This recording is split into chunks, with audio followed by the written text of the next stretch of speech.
Strip planting পদ্ধতি এটা একটা ক্লাইমেট স্মার্ট টেকনোলজি বলে।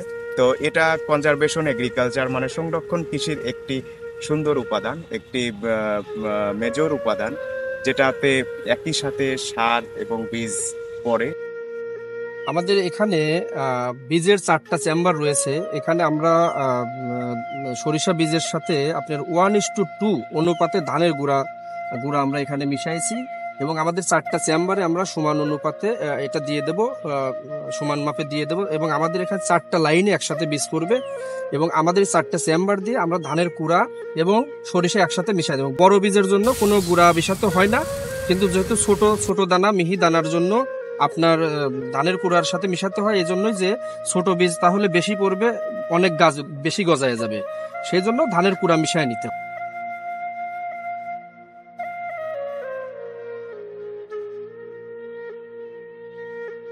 তো এই টেকনোলজিটাকে বিভিন্ন রিসোর্স সেভিং টেকনোলজিও বলে, যেমন আপনার ওয়াটার এনার্জি এবং লেবার সেভিং টেকনোলজিও বলে। এই টেকনোলজিটা আপনার নো টিলেজের অল্টারনেটিভ বিকল্প হিসাবেও ব্যবহার করা যায়। এটাতে দুইটা জোন থাকে, একটা হলো টিলিং জোন মানে চাষের জোন, আর একটা হলো চাষ ছাড়া জোন। তো যেখানে চাষের জোন হয় সেখানে স্ট্রিপে আমরা চাষ করি, 6 থেকে 9 সেন্টিমিটারের পর্যন্ত আমাদের চাষ হয়ে থাকে, এবং ডিপথ হয়ে থাকে 5 থেকে 7 সেন্টিমিটারের পর্যন্ত। এটার সাথে সাথে এখানে আপনার আরেকটা জিনিস কিন্তু বুঝতে পারলেন যে আমার যেহেতু কনভেনশনাল টিলার সিস্টেমে আমার একবার চাষ দিতে হয়, তারপরে বীজ বপন করা হয়, সার বপন করা হয়, আমাদের মই দেওয়া হয়, কতগুলা কাজ, 4টা কাজ যেমন কনভেনশনাল টিলেজে আলাদা আলাদা ভাবে করা হয়। কিন্তু এই স্ট্রিপ প্লান্টিং সিস্টেমে আপনি একই সাথে আপনার চাষ দিতে পারতেছেন, একই সাথে আপনার সার বপন করতেছেন, বীজ বপন করতেছেন, এবং সাথে সাথে পিছনে যে একটা প্রেসিং রোলার আছে সেটা দিয়ে কিন্তু আপনার বীজ বপনের পর এটা কিন্তু কাভার করে দিয়ে যাচ্ছে। ক্লাইমেট স্মার্ট টেকনোলজি হওয়ার জন্য 3টা বৈশিষ্ট্য লাগে, যেমন এটা অ্যাডাপ্টেশন হইতে হবে। আপনার এই যে জলবায়ু পরিবর্তন হচ্ছে, আমাদের একটা সময় অনেক বৃষ্টিপাত হতো, যে সময় বৃষ্টিপাত হতো এখন সে সময় একটা বৃষ্টিপাত হয় না, মানে অনিশ্চিত আবহাওয়া এখানে। আমার যে যে সময় গরম আসার কথা সেই সময় আসে না, যে সময় শীত রবি সিজন আসার কথা আমার সেই সিজনে সেই সময় আসে না। যার ফলে কিন্তু আমরা অনবরত একটা মানে চ্যালেঞ্জিং এর মুখে আছি, এবং এই চ্যালেঞ্জটাকে দূর করার জন্যই কিন্তু এই টেকনোলজি।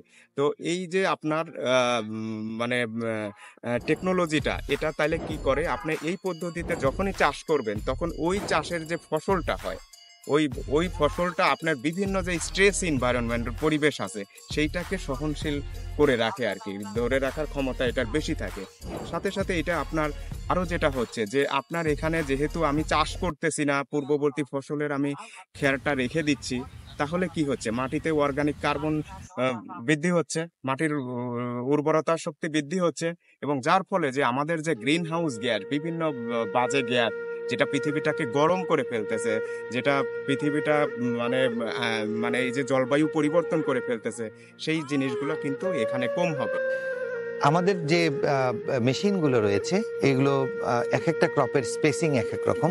প্রথমে আমাদের যেটা করতে হয় যে অপটিমাম স্পেসিংটা কি, একটা প্ল্যান্ট থেকে প্ল্যান্ট মানে সারি থেকে সারির দূরত্ব কি হবে সেটাও আমাদের প্রথমেই জেনে নিতে হয়, এবং ওইভাবে মেশিনটা অ্যাডজাস্ট করতে হয়।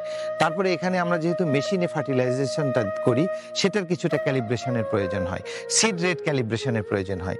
তো এই জন্য আমরা বলে থাকি যে আমাদের যারা লোকাল সার্ভিস প্রোভাইডার আছে, যারা মেশিনটা অপারেট করে, তাদের আমরা এই ট্রেনিংগুলো বেশি করে দিয়ে থাকি হাতে কলমে, এবং আমরা বলে থাকি যে কোন ক্রপের জন্য কতটা সিড রেট হবে, এবং আপনার প্ল্যান্ট এস্টাবলিশমেন্ট যদি ভালো না হয় তাহলে ওখান থেকে খুব ভালো রেজাল্ট আসে।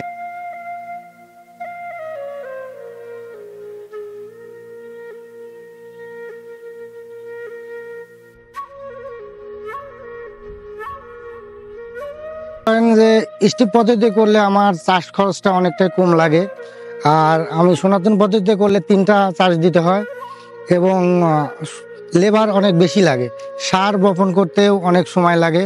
স্টিপ পদ্ধতিতে অতটা অতটা সময় লাগে না, যেমন আমরা মেশিনের মাধ্যমে সার বীজ একসাথে দিয়ে স্টিপ পদ্ধতিতে আমরা চাষ দিই, সেই জন্য আমরা অনেকটা অর্থ বেঁচে যায়। এবং স্টিপ পদ্ধতিতে করার ফলে আমি গত বছর 22 শতক জমিতে স্টিপ পদ্ধতিতে মশারি করেছিলাম, তো আমি 4 মণ প্লাস ফলন পেয়েছি। তো এতে আমার প্রায় 13-14 হাজার টাকার মতো বিক্রি করি। এই টাকা দিয়ে আমি আমার সংসারে ব্যয় করেছি।